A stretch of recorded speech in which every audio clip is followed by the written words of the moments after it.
आज हम लोग बजट के बारे में कुछ अध्ययन करेंगे। देखेंगे बजट क्या है, किस तरीके से बनाया जाता है, क्यों बनाया जाता है।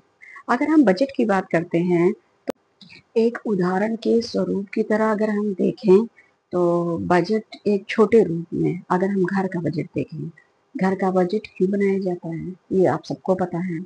जो हमारी आय होती है, घर के जितने भी खर्च होते हैं या कुछ भी नया चीज लाना होता है, तो उसकी रूपरेखा एक बजट के रूप में एक लिस्टिंग के तौर पे हम बनाते हैं। कहाँ पे कितना खर्च करना है, कितनी सेविंग करनी है, कितना बचाना है। आगे कोई प्रोजेक्ट अगर हम करना चाह रहे हैं, कोई सामान लाना चाह रहे हैं, तो उसके लिए कितनी बचत करनी है, जिससे हम अपने विकास में उन पैसों को लगा सकें। मतलब आय और व्यय का पूरा विवरण। आय और व्यय का पूरे वित्त का लेखा जोखा ही बजट कहलाता है। बजट की शुरुआत में शब्द आया बोजेट शब्द। इसका मतलब होता है चमड़े का थैला।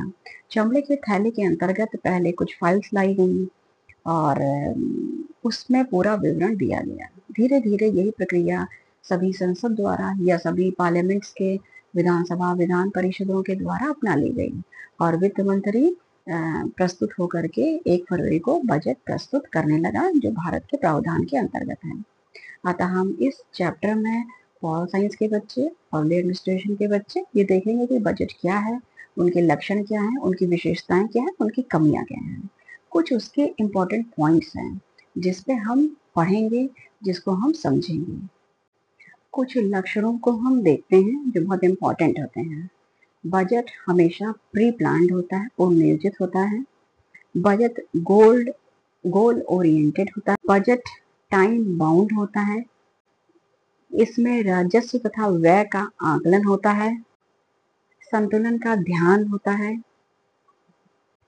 यह सरकारी नीति का प्रतिबिंब होता है और कानूनी स्वीकृति इसको प्राप्त होती है। ऐसे बहुत सारे लक्षणों को हम अभी देखेंगे, विशेषताओं को पढ़ेंगे और देखेंगे कि बजट का हमारी व्यवस्था में, हमारे देश के प्रशासन में, हमारे विकास में कितना महत्व होता है, कैसा बजट बनाया जाए, जो कमियां हैं उसमें कुछ सुधार किया जाए, ये सब हम देखने का प्रयास करेंगे। बजट किसी सरकार, संस्था या व्यक्ति की एक वित्तीय योजना होती है। अर्थात बजट चाहे सरकार का हो, किसी संस्था का हो, चाहे व्यक्ति के हो, चाहे व्यक्ति के घर का हो, एक वित्त की पूरी योजना एक सिस्टमैटिक वे से बनती है कि किस तरीके से आय व्यय का लेखा जोखा रखा जाएगा और किस तरीके से योजनाओं के लिए, चाहे वो घर की हो, संस्था की हो, सरकार की हो, खर्च का विवरण किया जाएगा या दिया जाएगा। सबसे पहले हम कुछ लक्षणों को देखते हैं इसके। तो फर्स्ट है पूर्व नियोजित, प्री प्लानिंग। बजट एक पूर्व नियोजित दस्तावेज होता है, पहले से ही सिस्टमैटिक वे में बना हुआ, सिस्टम से लिखा हुआ एक रिपोर्ट होती है, एक दस्तावेज होता है। इसमें भविष्य के खर्च, आय का अनुमान लगाया जाता है कि हम कितनी आय प्राप्त करेंगे, सरकार कितनी आय प्राप्त करेगी और उस हिसाब से खर्च किए जाएंगे योजनाओं पर। दूसरा इसका लक्षण है गोल ओरिएंटेड, लक्ष्य आधारित। बजट का मेन उद्देश्य होता है गोल ओरिएंटेड होना, मतलब लक्ष्य पर आधारित होना। किसी विशेष आर्थिक लक्ष्य को प्राप्त करने के लिए, जैसे विकास को बढ़ाने के लिए, घाटे को कम करने के लिए बजट का निर्माण किया जाता है। तीसरा पॉइंट है समयबद्ध, टाइम बाउंड। अर्थात बजट हमेशा एक निश्चित समय अवधि, जैसे 1 वर्ष के लिए बनाया जाता है। इसका टाइम लिमिटेशन होता है और वर्ष खत्म होने के बाद इसकी समीक्षा की जाती है और रिपोर्ट सबमिट की जाती है। फोर्थ पॉइंट के रूप में हम देखते हैं राजस्व तथा व्यय का आकलन, estimation of revenue and expenditure. मतलब अनुमानित आय तथा अनुमानित खर्चों का विवरण होता है। जो अनुमान हमने लगाया होता है, हमारी आय होगी और खर्च जितने भी होंगे उसका पूरा लेखा जोखा इसमें रखा जाता है। 5वें पॉइंट के रूप में हम देखते हैं संतुलन पर ध्यान, फोकस ऑन बैलेंस। बजट में आय और व्यय में संतुलन बनाए रखने की पूरी कोशिश की जाती है। अर्थात जितनी आय है उतना व्यय होना चाहिए। अर्थात जितना हमारे पास आय है, अगर वह हम उस हिसाब से करेंगे तो ये माना जाता है कि बजट योजना परक था, योजनाओं पे काम किया गया है, इसलिए आय और व्यय में एक संतुलन बना है। जितनी आय आई है उतना ही खर्च कर दिया गया है। इसके नेक्स्ट पॉइंट के रूप में हम देखते हैं सरकारी नीति का प्रतिबिंब, रिफ्लेक्शन ऑफ गवर्नमेंट पॉलिसी। सरकार की जो आर्थिक नीति होती है, सामाजिक नीति होती है और विकास नीति का प्रतिबिंब होता है। अर्थात बजट देख करके हम किसी भी देश की आर्थिक अवस्था के बारे में, सामाजिक और विकास की अवस्था के बारे में जान लेते हैं। 7वें पॉइंट के रूप में हम देखते हैं कानूनी स्वीकृति, लीगल अप्रूवल। जो बजट बनता है भारत में, वो केंद्र और राज्य सरकार का जो बजट होता है वो संसद और विधानसभा द्वारा अनुमोदित किया जाता है। अब हम एक संक्षेप में बजट के लक्षणों और उनके विवरण को देखते हैं एक टेबल के रूप में। सबसे पहला पॉइंट पूर्व नियोजन। नाम से पता चल रहा है पहले से नियोजित होता है। बजट भविष्य के लिए योजना बनाकर तैयार किया जाता है। यह लक्ष्य आधारित होता है। इसका उद्देश्य विशेष रूप से आर्थिक लक्ष्यों को प्राप्त करना होता है। यह समयबद्ध होता है।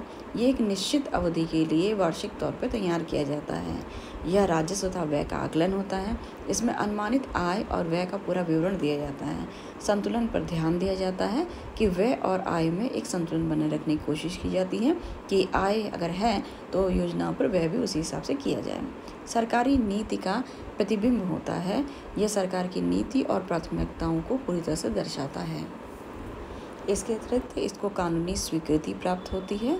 बजट को विधायी संस्था जैसे संसद का और राज्य के स्तर पर विधानसभा द्वारा अनुमोदन प्राप्त करना होता है। अब हम भारत के बजट की विशेषताओं को देखते हैं। बजट की विशेषताओं को अगर हम देखेंगे तो केंद्रीय बजट की कुछ मुख्य विशेषताएं हैं, जैसे वार्षिक दस्तावेज, एनुअल डॉक्यूमेंट, जिसमें हमने पहले भी बताया था ये वार्षिक होता है। हर वर्ष संसद में इसको पेश किया जाता है और 1 फरवरी को अगले वित्तीय वर्ष मतलब 1 अप्रैल से 31 मार्च के लिए ये बनाया जाता है। सेकंड, वित्तीय योजना, फाइनेंशियल प्लानिंग। सरकार की एक विस्तृत योजना होती है ये, और सरकार की कितनी आय, रेवेन्यू अर्जित करेगी और किस किस क्षेत्र में व्यय करेगी ये बताती है, एक्सपेंडिचर को बताती है। इसके अतिरिक्त हम देखते हैं इसके 2 मुख्य पार्ट्स होते हैं अर्थात भाग होते हैं। राजस्व बजट जिसे रेवेन्यू बजट कहते हैं, पूंजीगत बजट जिसे कैपिटल बजट कहते हैं। राजस्व बजट के अंतर्गत आय जैसे कर और नियमित खर्च, वेतन और ब्याज भुगतान शामिल होते हैं। पूंजीगत बजट में सड़क, रेलवे, स्कूल निर्माण तथा उधारी शामिल होती है। इसके अतिरिक्त हम देखते हैं विकासोन्मुखी दृष्टिकोण, डेवलपमेंट ओरिएंटेड अप्रोच रहता है। विकासोन्मुखी दृष्टिकोण के अंतर्गत हम बजट में स्वास्थ्य, शिक्षा, आधारभूत ढांचा, किसानों, महिलाओं, युवाओं, गरीबों के लिए योजनाएं होती हैं जिससे उनकी पूरी तरह से समग्र विकास हो सके। नेक्स्ट पॉइंट के रूप में हम देखते हैं नियमित और पूंजीगत व्यय का संतुलन, balance of revenue and capital expenditure. सरकार पूरी तरह से कोशिश करती है कि केवल नियमित खर्च ना हो बल्कि विकास के लिए पूंजीगत निवेश भी हो। इसके अलावा हम राजकोषीय घाटा को देखते हैं। इस पर नियंत्रण लगाने की कोशिश सरकार द्वारा की जाती है। बजट ये दिखाता है कि सरकार की कुल आय और खर्चे में कितना अंतर है, जिसे राजकोषीय घाटा कहा जाता है। इसे नियंत्रण में रखने का प्रयास किया जाता है।